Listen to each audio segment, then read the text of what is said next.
Wolfpack, what is going on? It's your boy, the Wolf of Roto Street. RotoStreetJournal.com, we breed and feed you fantasy wolves here with your Week 5 waiver wire.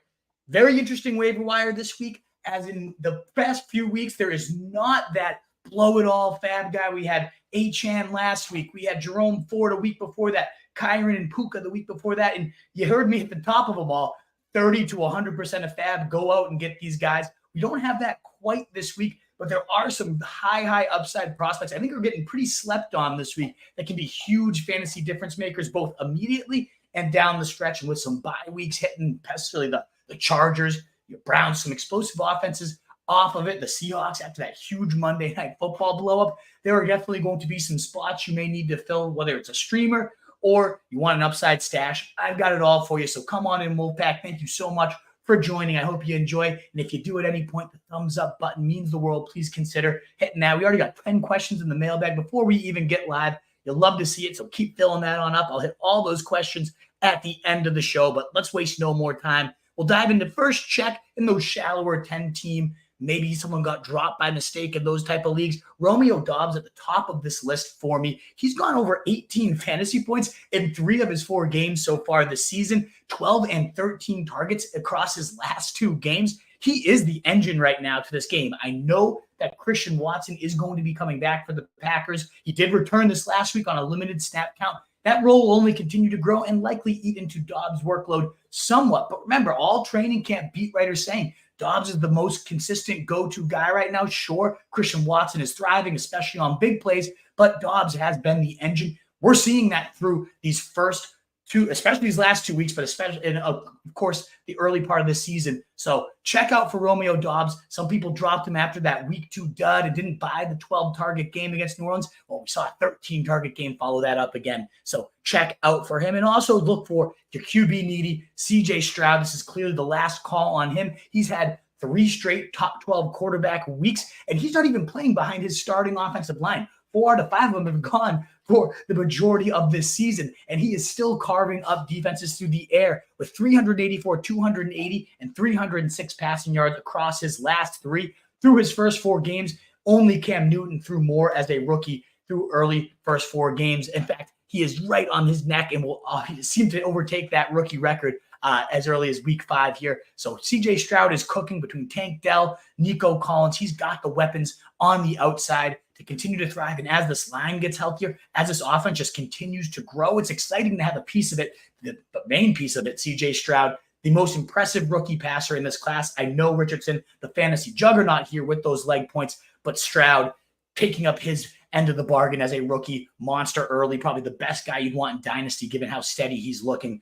Love what we're seeing out of CJ Stroud. So check for, again, Romeo Doubs or CJ Stroud on your early week 3 waiver wires, just to double check in those shallower leagues. Wolfpack will now move into all the guys that are under 50% rostered. I'm going to flip the order a bit tonight and actually go from 10 down to who my number 1 guy is. Keep you guys anticipated, keep you in suspense here. Ooh, but it won't take too long. Within 20 or so minutes, we'll mow through these guys. Again, if you enjoy what you hear, thumbs up button would mean the world. Let's start at the bottom. Tied at 10 for me is Tyler Boyd and Rashee Rice, and I kind of wanted to lump them together. Despite being on different teams, they can serve different fantasy purposes for you. Rashee Rice, more of the upside stash here. It definitely is not a full-time role yet, but we're seeing him get more and more involved by the week. Last 2 weeks, 51% and then 47% of the routes were season highs, and he's now paced the Chiefs wide receiver room in back-to-back weeks. It wasn't anything sexy. 32 yards this week on 3 catches was actually the most among wide receivers.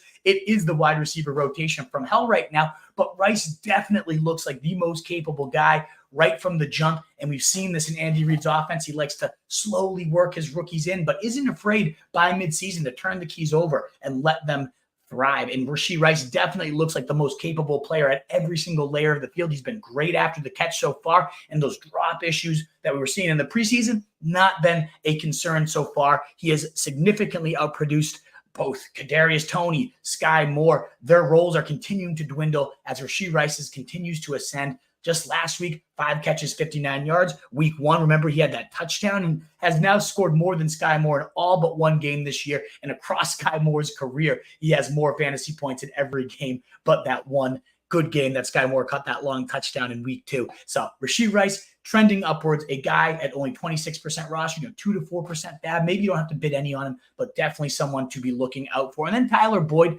more the opposite, less of a stash, but if you need somebody this coming week, and maybe a week or two after as well. T. Higgins has that rib injury, expected to miss 2 to 4 weeks, and just has not been playing great. He's been one of the bigger fantasy busts so far this year. And now in a normal year, Burrow is healthy, this offense is clicking. Boyd as the wide receiver 2, if there was an injury to the other 2 guys, would have been maybe the number 1 waiver priority. Blow 30 to 40% of your FAAB. Make sure you go get this guy.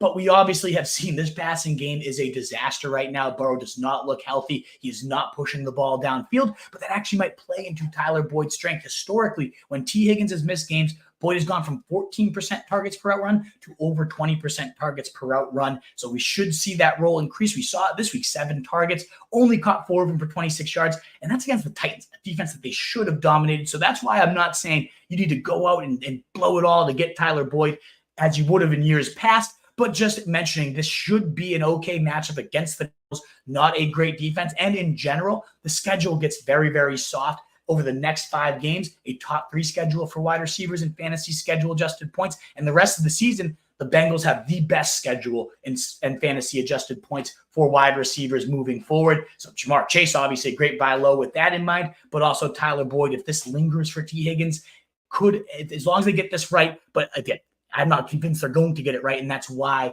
I have Tyler Boyd all the way down at 10 alongside Rashee Rice, more of the upside stash as the last couple guys in my top 10. Moving up next, Chuba Hubbard, my number 9 pickup, only 25% rostered, 3%, 5% FAAB, a guy that is potentially usable as early as this week. If you're desperate through those bye weeks and you need to toss something in there, he just led this backfield in snap, 52% compared to just 44% for Miles Sanders. In addition, he had half the carries, 14 carries more than Miles Sanders as well, who only had 46% of the workload on the ground. And Chuba Hubbard wasn't a huge day, 14 carries, 41 yards, 2 catches for 12 yards. But Miles Sanders, his 12 only had 19 yards. He's still clearly just struggling with that groin injury. It's carried over from the preseason. And it just seems like a matter of when, not if, that Miles Sanders is going to miss some significant time this year to get that groin healthy. We've seen Chuba Hubbard. Yeah, he's nothing overly exciting, but we've seen him in a 3-down workhorse role be a high-end running back too before. So as early as this week, potentially worth tossing in your lineup for a desperation source of volume at running back, considering I don't think this trend is going anywhere fast with Sanders just looking ugly and limited throughout his practices. And if and when they finally do rest Sanders, that's when you can start Hubbard with confidence. Well worth stashing on your benches and potentially tossing in lineups if need be. Now, more upside at running back, this Keaton Mitchell kid, one of the highest picked up guys of last week, went from 1% to 17% rostered in Yahoo leagues, which kind of blew my mind at first. And then you realize the IR spot eligible, you could pick him up without dropping anybody. And I ultimately picked him up in a ton of leagues. Very intriguing stash, not somebody unlike Chuba Hubbard we just talked about that you can plug right into lineups. We don't even know if he'll be back in week 5. He's eligible to come off that IR as early as this week. And I think down the road could definitely carve himself out, this Keaton Mitchell kid, an intriguing role. Now, he is small, 5'8", 191 pounds, but he was 3rd in this class in terms of 40 time, just otherworldly speed behind only Devon Achane and Jamar Gibbs. Ever heard of those two? Elite speedsters there. So we got some real high-end elite breakaway talent here. And we saw it get flashed this preseason. He had a 31-yard run against the Commanders, another 35-yard touchdown run that ended up getting called back on a hold. The team was just raving about him all training camp, how explosive he is, especially as a passing game guy. They were moving all over the place. And ultimately, the Ravens decided they had to keep this kid, moving Melvin Gordon down instead of him. And so far, nobody has been that impressive. Sure, Gus Edwards continues to churn, and he's got that kind of thunder roll. He's not going to go anywhere. He'll continue to see those 8 to 15 carries and probably average his career, 5 yards a carry. Gus is solid here, but I do think they need that lightning complement as well, especially in this Todd Monken offense that seems ready to ignite at any minute. Maybe Mitchell is that missing piece in the backfield. You get that speed and space. That's what Monken had tried to do with J.K. Dobbins before he went down. I could see Mitchell definitely carving himself out a role. Don't forget, last year in college, 1,704 rushing yards, or total yards rather, with 1,452 of them rushing. He only had 2 games with under 100 rushing yards last season. 14 touchdowns as well, back-to-back 1,000-yard seasons. He was an elite producer at Coastal Carolina, Eastern Coastal Carolina. I mean, this guy can definitely play. Keaton Mitchell. So, especially because the Ravens have hyped him up all offseason, made sure to keep him, had a clear role in mind, and we saw those glimpses in the preseason. I think he's worth stashing on your roster. If he's still out there, a 3 to 5% bid, I think you'll need a week or two to see it, but ultimately this kid could have some real upside, especially because this Ravens offense could continue to ascend to another level. Now, after him, my 7 and maybe 7 tied picks here. Giants receivers. Let's talk about Wan'Dale Robinson, the one I would target the most, but also do want to mention Jalen Hyatt, 9% rostered. He had some intriguing usage that could carry over to a bigger role. We'll break them both down here. But I think both these guys, despite how bad this Giants offense has been, I mean, the fewest points in the league, 11 points per game right now, the fewest pass yards. They haven't even hit 140 passing yards in 3 out of their 4 games. It has been abysmal. Well, why would I ever care about a receiver in this offense? Are you kidding me? It's hideous. Well, let's talk about these guys because I do think if this offense can finally find its footing, it will likely be because of Wan'Dale Robinson and Jalen Hyatt earning some better roles. Now, Daniel Jones, we know, has historically loved his slot weapons, and Wan'Dale Robinson, after returning in week 3, he only ran on 11 routes, but saw 5 targets, 40% targets per route run. Then week 4, he played ahead of Paris Campbell for that slot role. Campbell still mixed in, but just to show you how much Danny Jones loves that slot, Wan'Dale led the team in targets with 6, and then right behind him was Paris Campbell, and he was only a 30% snap player. We saw Wan'Dale's role go up to a 63% of the routes. Again, 20% target share as well. 5 catches, 40 yards on the day. Nothing massive, I understand. But wide receiver 35 in PPR leagues, despite this limited still pass role. Now, if he does ultimately take over that full-time slot role, and we get the Andrew Thomas back at left tackle, Saquon's back, and this offense gets its footing again, we've seen how valuable this slot role can be. In fact, Wan'Dale last year, the game before he went out, really almost exclusively in the first half, he had 13 targets, 9 catches, and 100 yards. Was the wide receiver 9. And again, that was in less than 3/4 of action. And 3 of his 6 active games last year, he had 11 or more fantasy points. Wide receiver 9, 29, and 35 finishes. And we just saw him kind of matching that type of production this last week as the role gets more and more up.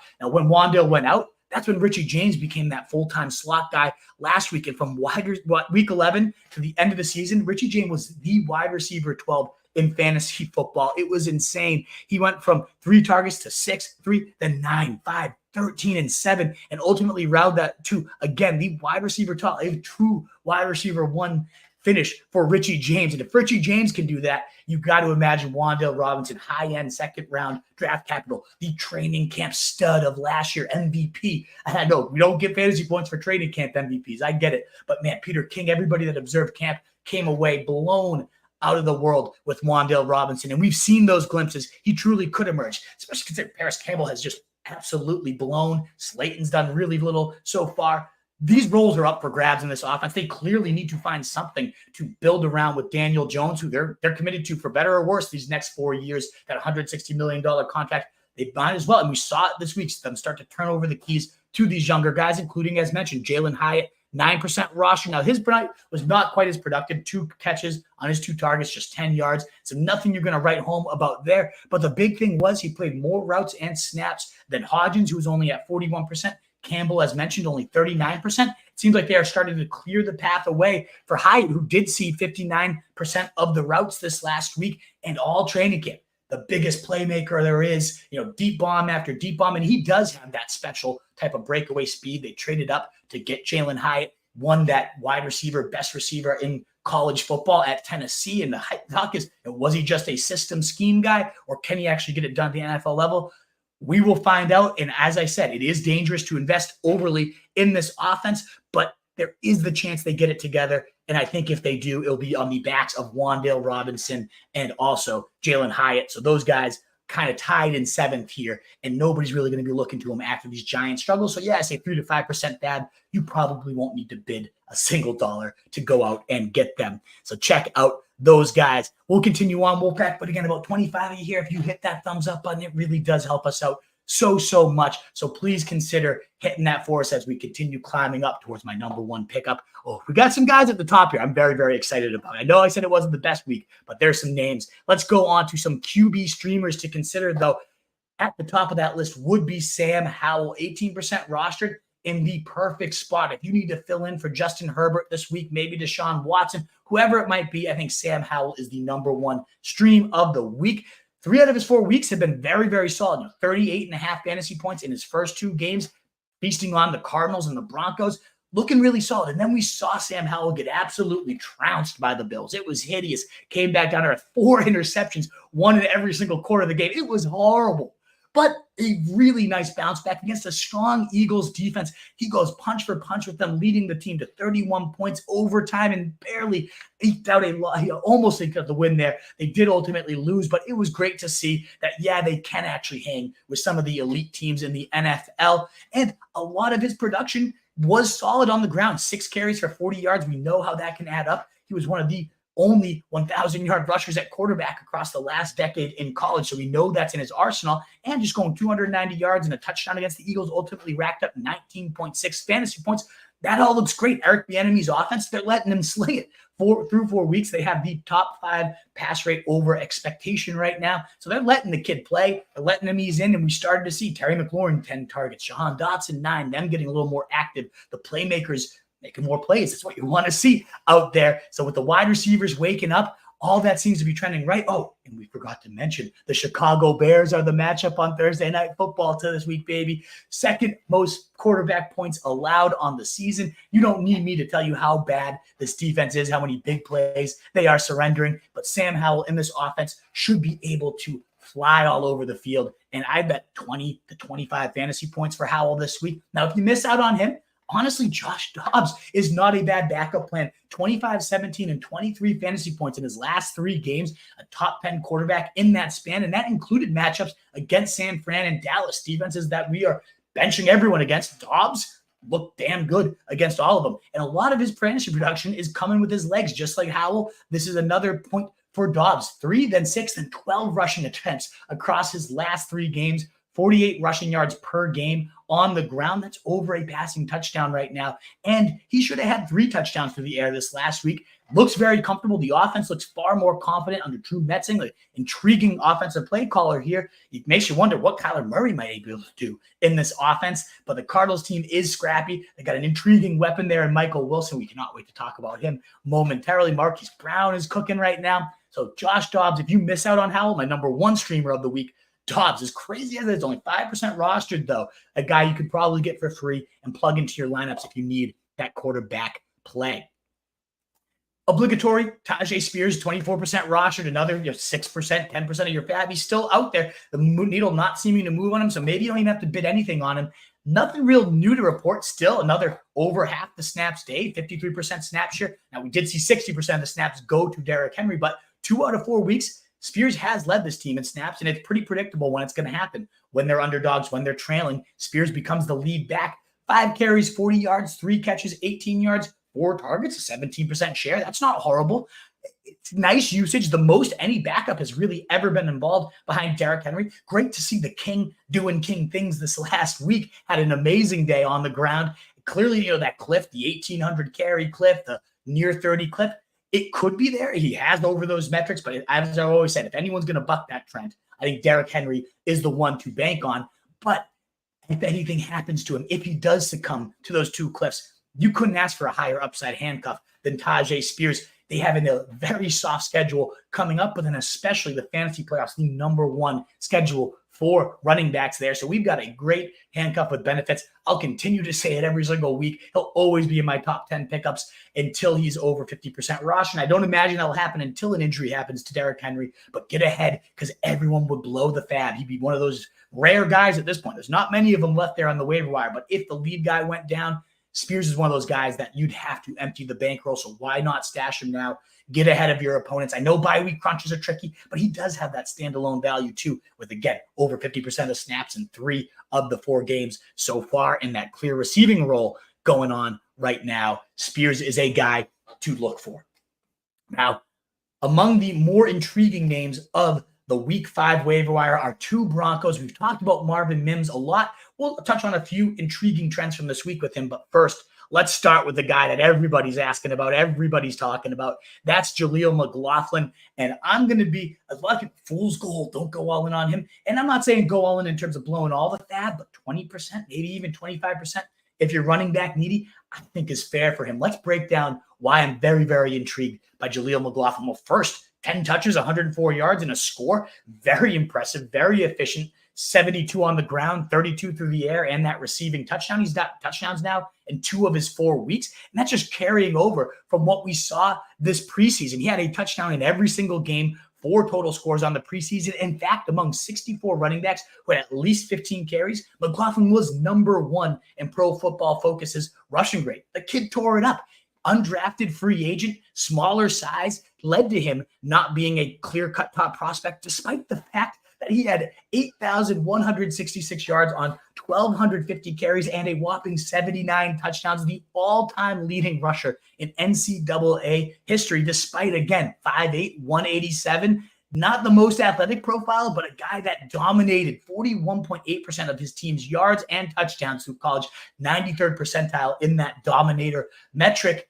And who is better than Sean Payton at handpicking these little guys, whether it was Darren Sproles, Alvin Kamara? He knows how to find these smaller backs with that shiftiness, with that tackle breaking ability, and maximize them. And now he's staring Jaleel McLaughlin at a phenomenal opportunity. We don't know exactly how long Javonte Williams will miss with that hip flexor injury, but the week 7 bye looming. Cecil Lammey on his podcast earlier today, who's got his finger very much on the pulse of Broncos news there, saying that he expects Javonte to definitely be held out at least through that week 7 bye. And he even said in fantasy, he'd rather have Jaleel moving forward than Javonte if he had to pick one or the other. I don't know if I'd go to those levels, but again, the insider, the beat writer saying that thing tells you about how impressed he is with this kid. He was talking all preseason how many first-team reps McLaughlin was earning and that he was really tearing it up. Now, when Javonte left the game, we did see Pirine actually outsnap him, 56% of the snaps, but McLaughlin on only 38% of the snaps was the much higher used guy. He saw another carry in addition to what Pirine saw. He saw an extra target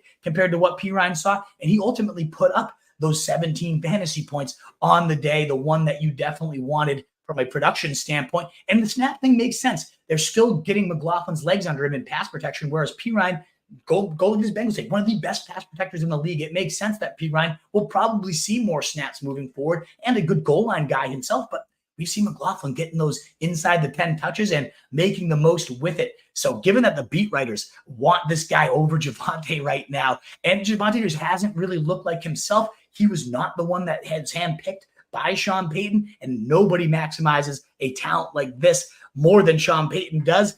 If he does truly get McLaughlin those 2 weeks right now to carve out a significant role, I think you got yourself a quality running back too for these next 2 weeks, with the upside to then have a more meaningful role outside of that week 7 bye. So Jaleel McLaughlin, despite the lack of draft capital and all that, I think he is a phenomenal prospect on this week's waiver wire, worth, again, 20%. Maybe if you're really needy at running back right now, 25, even 30%. I've seen some teams out there starting such horrendous running backs. If you're in that boat, I don't want you to say blow it all on Jaleel McLaughlin, but do what you have to do. You know your league. How much are you going to have to spend? Because I think you're getting at least 2 weeks of solid production with the upside. You know, Phillip Lindsay. We've seen the Broncos do it time and time again. And I did mention and allude to Marvin Mims. We've talked about him every single week on this show. So why anything different this week? Well, he did get a season high in routes, 39%, still far lower than we want, still only 17 total routes, but it's at least great to see it continuing to trend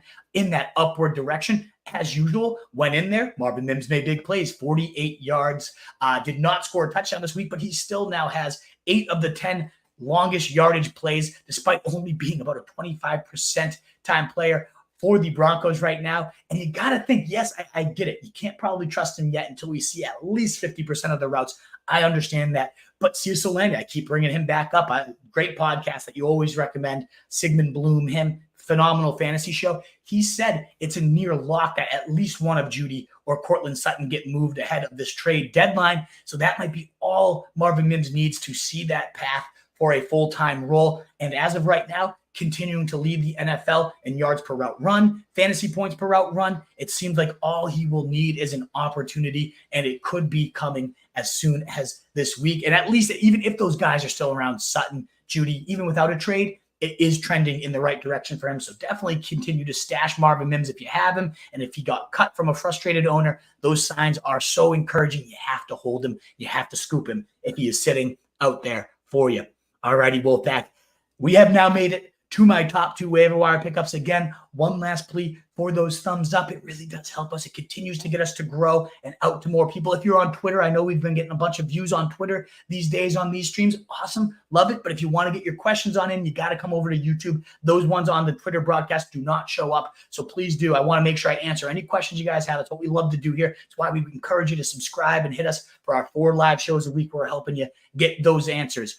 Please continue to join and grow that Wolfpack. Maybe we'll even hit 5K this year. I'd love to see it. Thank you again, guys, though, for spending your Tuesdays with me. I'm humbled that you choose to get your waiver wire advice, at least one source from me. But let's move on. Those top 2 picks, who are they? Which ones do I prefer this week? And it's a real toss-up. I've gone back and forth between the 1 and 2 spot on my waiver wire list this week. I love both of these guys that are contending for it. And similar to how we started the show, one of these guys makes more sense as a win now, need some production, versus the other guy who has much more upside long-term, but you might have to wait a few weeks to see it realized. Let's start with Michael Wilson, though, the guy that I think you can pick up right now, toss into your lineups, and get some real production, and also has a great just rest of season outlook, too. In fact, the more I talk about him, the more I've written about him, the more I think I might want to move him to number 1 versus another name we're going to talk about shortly. But let's talk about Michael Wilson, who is just really, really impressing so far. As an athlete, a little underwhelming 40-yard dash, 37th percentile. But when you adjust it for his impressive size, 6'1", 216 pounds, that bumps up to a speed score of the 66th percentile.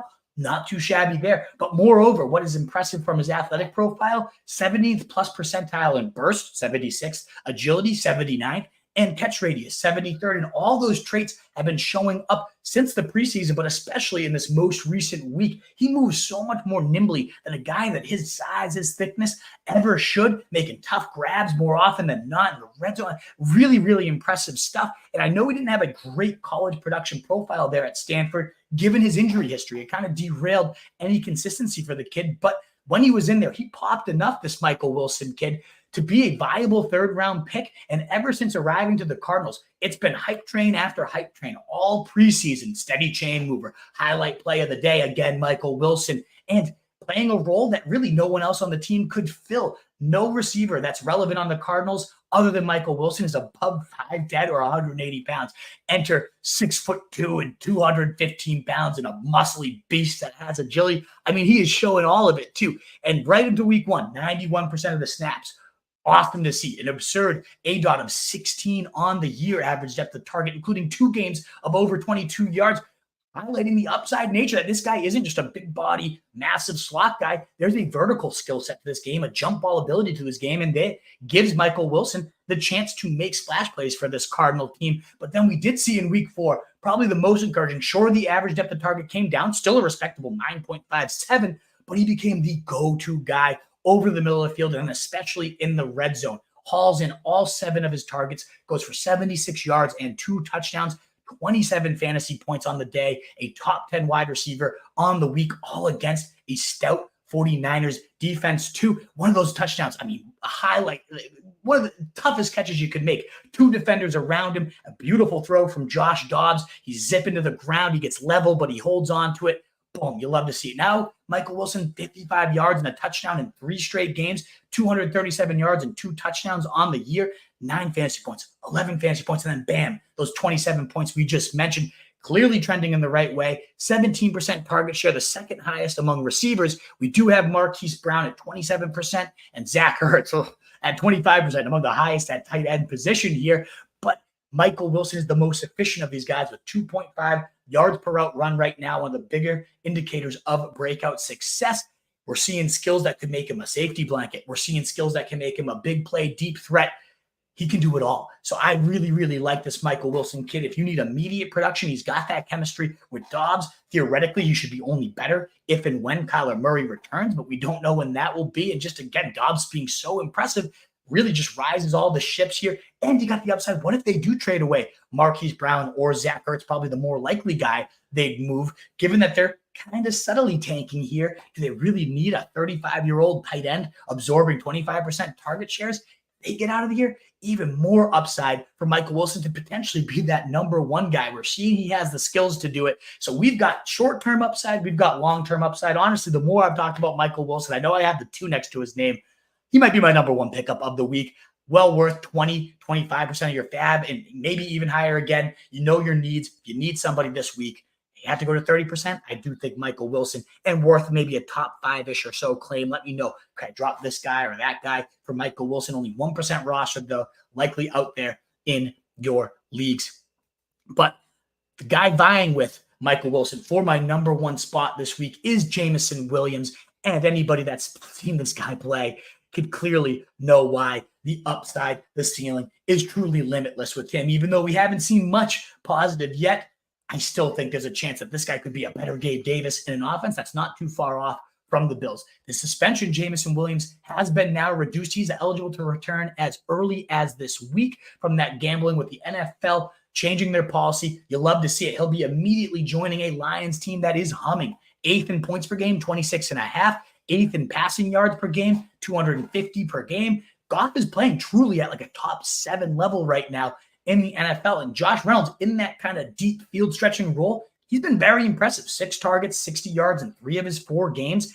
But eventually, Williams, when he can finally get it together, be fully healthy, he is 1,000 times the athlete of Josh Reynolds, 1,000 times the player, at least in college, that this Josh Reynolds kid is. And I love Josh Reynolds. I love what he's been doing. But Jameson Williams is on a different level. In fact, you look at a lot of these scouting reports in those interviews that they conduct, who's your top receiver prospect of this class? He actually got 75% of the votes from GMs and executives in those looks as the guy that was the most special, the most breakaway speed. I had Mike Tannenbaum on the podcast that last offseason when they were rookies, and I asked him who's his favorite receiver prospect. He said, sure, Garrett Wilson, the highest floor, more likely to be that Justin Jefferson that can walk in, produce right away, and be a beast as a rookie. But he did say Jameson Williams, the more likely to develop into a Tyreek Hill level player. That's how elite this kid can separate. That's how much he can wreck games. You look at what he did at Alabama against some of the highest level of college competition. He lit it up, 79 receptions, 1,572 yards and 15 touchdowns on just, again, 79 catches. That's almost 20 yards per reception, elite game-breaking speed.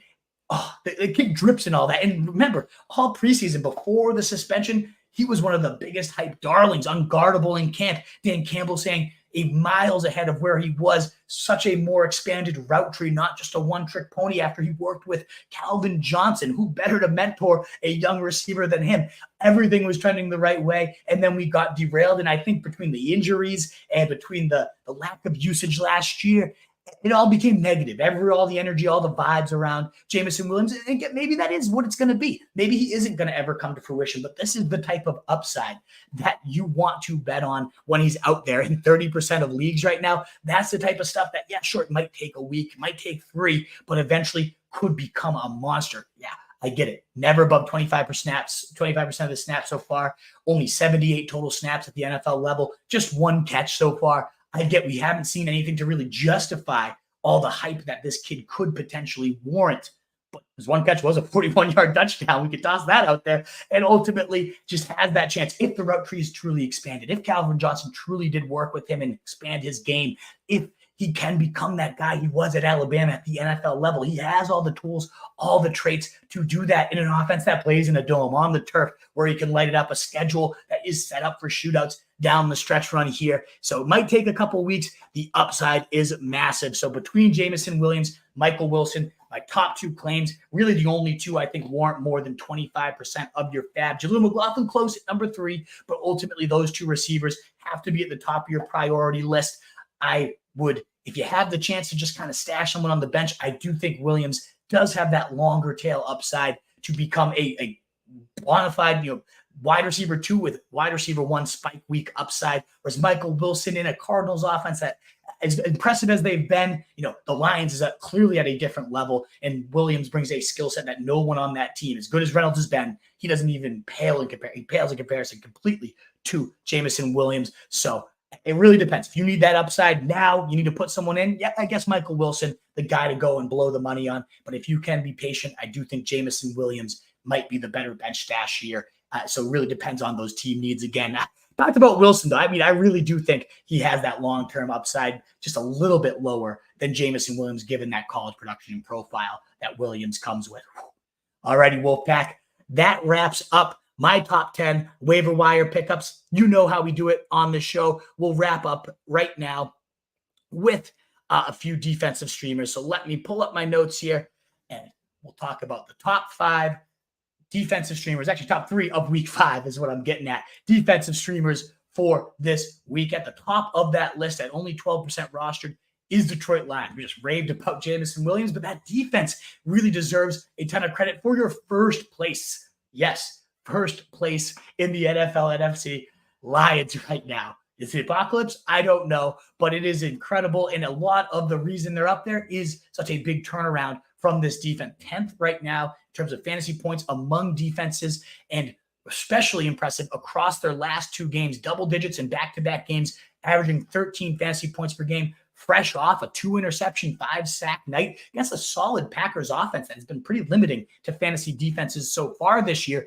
And entering the game right now, the Panthers. Bryce Young in his 3 starts has been sacked 11 times. Perfect for this team with Aiden Hutchinson swarming defenses right now. Awesome to see that type of matchup. They've only scored, this Panthers team, 2 touchdowns in the 3 games with Bryce as well, not putting up points. We know the game script is perfect for a streaming defense. As a home favorite, heavy home favorite, they can just pin those ears back and giddy up and go after Bryce Young, and they should be able to blow up that mediocre at best offensive line. So I think Detroit, the highest floor, similar ceiling too, with defensive streamers this week, and probably out there in your leagues. Definitely someone to look for.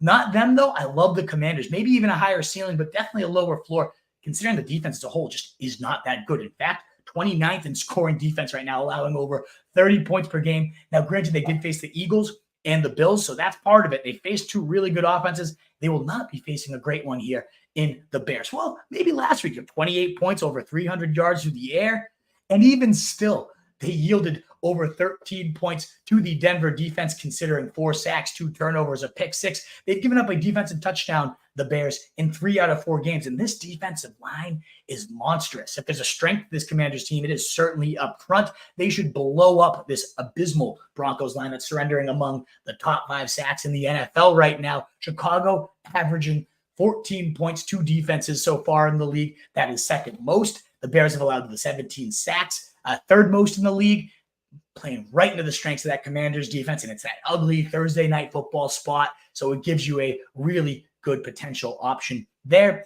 And rounding out the list, the Miami Dolphins. Kind of crazy to recommend a team fresh off surrendering 48 points, but I actually think that plays into them really getting berated by Vic Fangio, one of the better defensive minds in the game. I think they come out fired up at home, and who better to tee off against than the New York Giants? We just saw them give up 30 points to a mediocre Seahawks defense. Yeah, the pass rush looked good. The secondary looked great, but that offensive line is the worst in the league. It's not even close for the Giants. 11 sacks allowed on Monday night, dead last in total points scored at 11.5 per game. I think it's a great spot for Miami to get up big, and then similar to what we talked about Detroit's, pin the ears back and go blow up this offensive line, blow up Daniel Jones for high quality fantasy points. So big fan in that order. Lions, Commanders, Dolphins, the 3 best streamers, all of them available in well over half of leagues. Check them out for your week 5 defensive streaming needs. All righty, Wolfpack. That wraps up my defensive streamers. That wraps up the all my top 10 waiver wire picks. So it is on to your questions. Again, please consider that thumbs up button. It really does help us out so much, and it makes our time valuable here. I love giving you guys the advice, but if you can do us that solid, especially if you're new around here and could sub for us, continue to help us to climb those ranks, it would mean the world. Thank you guys so much again. Brent, starting us off here. Start 1 receivers, 2 running backs, and a flex. I don't love sit-start questions, honestly, on a waiver wire show. You know I'm going to be here for Thursday here. So, Brent, honestly, I'm just going to kind of move through these. Kyren Williams, you can't bench. I think I'd probably go Puka as well, even with Cooper Kupp potentially returning. I think you can't bench either of those guys. Then it becomes a toss-up. Come back on Thursday, and we'll figure out the best option there. But I don't really dive into the sit-start matchups and get my stuff ready until that Thursday show. That's when I really, really dive into the rankings and figure out what I want to do. Trade questions okay, though. Should I give Zay Flowers and Darren Wallace for Jameson and Goddard? Yeah, Goddard's been bad. Like, he's been shitty too. Darren Waller, I know, among the biggest disappointments, but to me, Zay Flowers is the clear best player here. We don't know what Jameson Williams could turn into. Maybe he outproduces Zay by the end of the year. That's possible. That's the upside of Jameson, but I'd rather stick with Flowers at both Goddard and Waller being garbage here. I'd rather just have the wide receiver that I know what he's doing, and that's Zay. So I'd keep that one. And last one, trade Pacheco for Calvin Ridley. Running backs are Gibbs, Kyren, and Aaron Jones. Yeah, I would absolutely trade Pacheco for Calvin Ridley. It's a great buy low there for you, Brent. Would you drop Marvin Mims for Michael Wilson? That's a great question, Giuseppe. Certainly, if you need that player right now, Michael Wilson, I think, is much more viable to help you out this week. Similar long-term upside, too, to Michael Wilson. So, yeah, I think in most cases, as you can see in the way I ranked them out this week, I probably would drop Marvin Mims for Michael Wilson. That all being said, though, if this is just a pure stash, I do think Marvin Mims, by far the better prospect, has more of those crazy efficiency stats right now, despite how efficient Wilson's been. Like, Marvin Mims is historically efficient right now. So if it was just like a pure stash, you don't need to start anybody. Marvin Mims does have the higher ceiling, as high of a ceiling as anybody in fantasy football here. So really depends on your needs. Most cases, yes, I'm going Michael Wilson there, though. Hey, Fatty Mateo, it starts with one, baby. Your team is good. There's no panic button here. It starts with one. The locker room can start to rally here. Let's get it going, baby. 6 teams are 2-2. You're absolutely in the hunt. And you got some depth, too. And I think that's where we're going to start to really shine here, Fatty Mateo, in these big weeks here, the bye weeks. Brees, Kyren, Madison, and Herbert, you need to. It's definitely Kyren, no doubt about that. And then I kind of like Brees this week against the Broncos. Maybe they finally turn the keys over. They really got to at this point. Drop or hold Najee Harris and Jalen Warren. You could technically drop any of them, David. It depends on who you're dropping them for, but neither of them are must holds. I'd rather probably have Jalen Warren at this point, but neither of them. The Matt Canada offense is just trash. So I don't know that either of them are going to be that reliable unless one goes down. You also need a wide receiver 2 in flex. Garrett, Thielen, Tank, D-Hop, Hollywood. This is tough between these guys. I would say probably look to one of those running backs for your flex there, Fatty Mateo, but the top 2 of these guys for me, I think Garrett Wilson definitely impressed me. 14 targets. Zach Wilson, the best game that we've seen from him. Broncos matchup sure Satane probably going to be on Garrett Wilson. You don't love that, but he hasn't been all that great this year. And we know that defense, it won't shadow him completely. They've been giving up big play after big play. So I got to go Garrett Wilson. And then it becomes tricky from there. Probably Tank Dell for me. Again, I don't love, again, sit starts here. I'm just going to kind of keep moving. I'll probably go Mostert over Breece Hall there. Defense, you heard those options for me. I like Detroit the most of these ones, although the Ravens at Pittsburgh, I think, as lesser, more higher owned, they were out there. I'd probably go them, given how bad we've seen that Pittsburgh team. Probably Trubisky starting. So Ravens, then Detroit for me there. You drop E. Moore or Drake London. I'm good dropping Elijah Moore. I'm really good dropping any of these guys, either of them, but Elijah Moore first. I just don't think we're going to see it. You have the bye week this week too. So yeah, I drop Elijah Moore for any of them, and I would just go in that order I presented them, depending on what your team needs are there. Magic Mike. We need Brees. We really do. First 2 carries, 109 yards. Next, 25, like 100. It's been crazy. Do you drop Purdy for Stroud? Nah. I prefer Purdy. I think the highest floor among all fantasy quarterbacks, as good as Stroud's been, I think Purdy is just the guy. And Richardson, you don't really need a backup anyways, but I'd rather have Purdy than Stroud rest of the season, my man David. Should I sit Burrow for Watson or Goff till he shows signs coming out of this funk? Yeah, I can't trust him at this point. Now, Watson's on bye this week, Rodney. Shades over there. I go Goff, at this point, obviously, over Burrow. I can't trust him until we see him get fully healthy and them actually open up the playbook for him. Palmer or Michael Wilson? That's a really tough one, Luke. I think I'd rather have Palmer. 9 targets this last week, looking good, playing clearly ahead of Quentin Johnston at this point. He has that chemistry with Herbert. So I'd side with that charge. You get a meaningful piece of that pass game. Kellen Moore's offense, I think, is just a little bit more valuable. But, man, that's real close, Luke.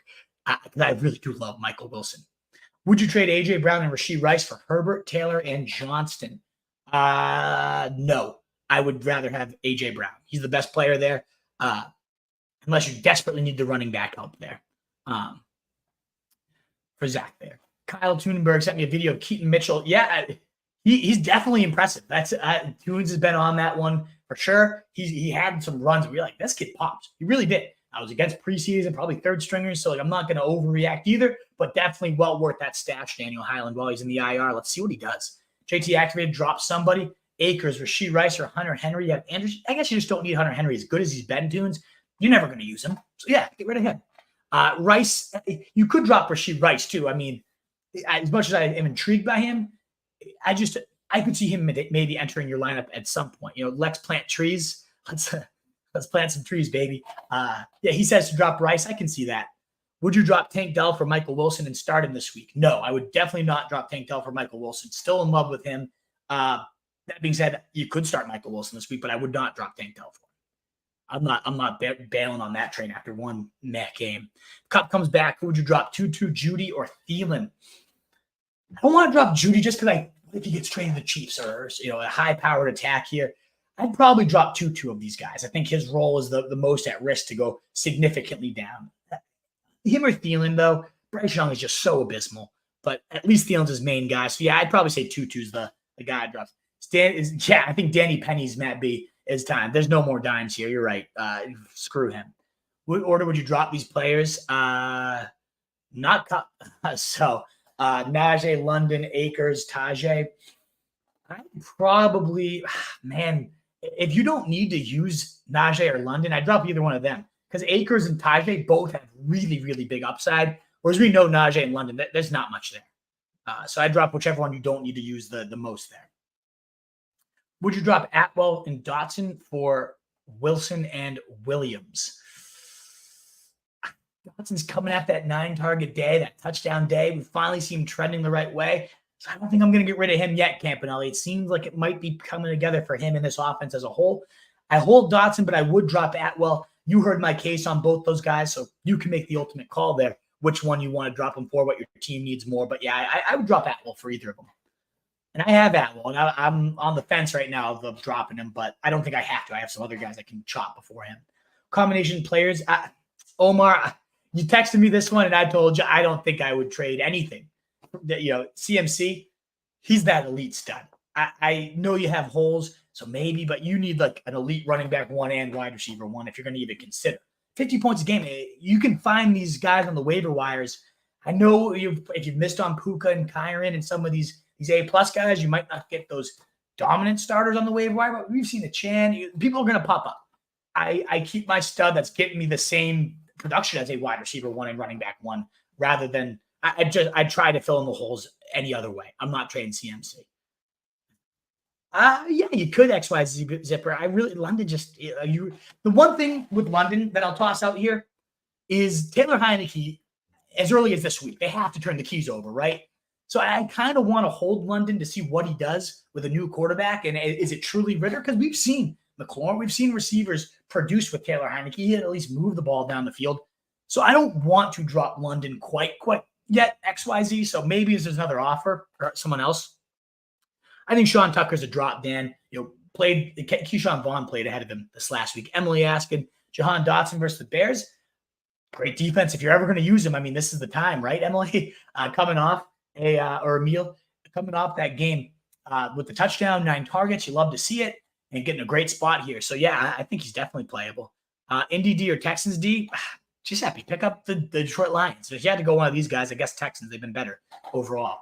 I would definitely hold Puka. Are you kidding me? Come on. You can definitely play them both, too. We've seen Woods and Cup both be top 12 receivers, and Puka's doing more than Woods ever did. I mean, he's a stud. So, yes, you hold him, and yes, you play him.